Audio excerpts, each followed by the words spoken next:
हे बघा कशी जनावरं चरतायत. तर छोटासा डेअरी फार्मचा प्लॅनिंग चालू आहे माझा 10 जनावरांचा. कृपया बघा किती सुंदर असं आहे. ही काजवाची बाग आहे आमची. हे बघा आता काजूला वरती मोहर आलेला आहे. वरच्या बागेकडे मी गेलो नाही. हे बारकं रिडकू आहे या मशीनचं. हे बघा बगळे वगैरे किती सुंदर चरतायत. बघा किती सुंदर. हे बघा हे फणसाचं झाड आहे, आंब्याचं झाड. बघा ही बघा मस्त वरती चढलेली आहे. ही देते 4-5 लिटर दूध आहे टायमाला वेळेला.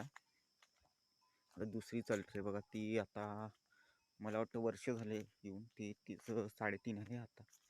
3.5 आहे एक टाइम. ती बगळे वगैरे हे बघा ही आमची चिवारीची झाडं. हे बघा हे आंब्याचं झाड. हे इथून यायची वाट आहे जनावरांसाठी. हे इकडे असं शेती आहे आणि इकडे बघा ही शेती आमची पूर्ण. इथं ओढा आहे. ओढा दाखवतो तुम्हाला. मस्त आहे ओढा. हे बघा ओढा. मळवंत नाव ठेवलं आहे या ओढ्याचं. मळवंत बोलतात त्याला.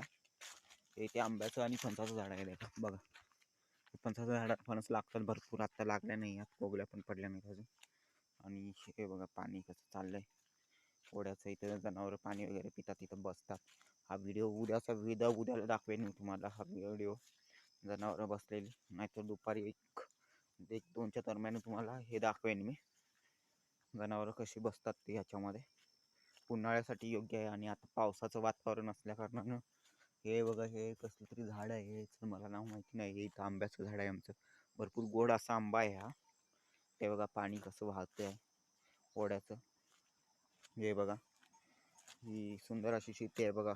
हे ते प्लॉट मारलेले आहे. त्याच्यामध्ये ओलं करणार आहे. तो पण व्हिडिओ मी लवकरच टाकेन. तर कृपया तुमचा प्रतिसाद राहावं. माझ्या व्हिडिओवर लाईक करा, सबस्क्राईब करा. तर छोटीशी डेअरी बनवण्याचा प्लॅन चालू आहे माझा. एक 10 म्हशींची आणि 2-3 गायी अशा एकंदरीत. आणि हा ओढा आमचा आहे. ओढ्याच्या काठी असलेलं झाडी झुडपं, त्याच्यामुळे पाणी नाही दिसत आहे. आता तुम्हाला क्लिअर पाणी दिसेल पडताना. त्याचा उगम होतो शेंडा म्हणून आहे वरच्या बाजूला. त्याचा मी व्हिडिओ तुम्हाला उगम स्थितीचा दाखवेनच. त्याच्यात काय नाही. हा उगम पावसाळ्यामध्ये जास्त करून असतो तिथे पाणी. तर उन्हाळ्यामध्ये पाणी नसतं, त्याच्यामुळे तिकडे मी आता जाणार नाही आहे. जनावरं पण इथेच चरते. हे बघा वरून येतं पाणी. हे माझ्याकडे अर्धे ही इथे माझी विहीर आहे. तुम्हाला विहिरीचा पण दाखवतो फोटो. हे पाण्यासाठी केलेलं आहे. हे बघा इथं सापाचं मेन कसं पडलेलं आहे. सापानं मेन गाळून गेलेला आहे. हे बघा इकडे आहे. ही इथं विहीर आहे बघा. विहीर आहे. या विहिरीचं पाणी मी यूज करणार आहे शेतीसाठी. हे बघा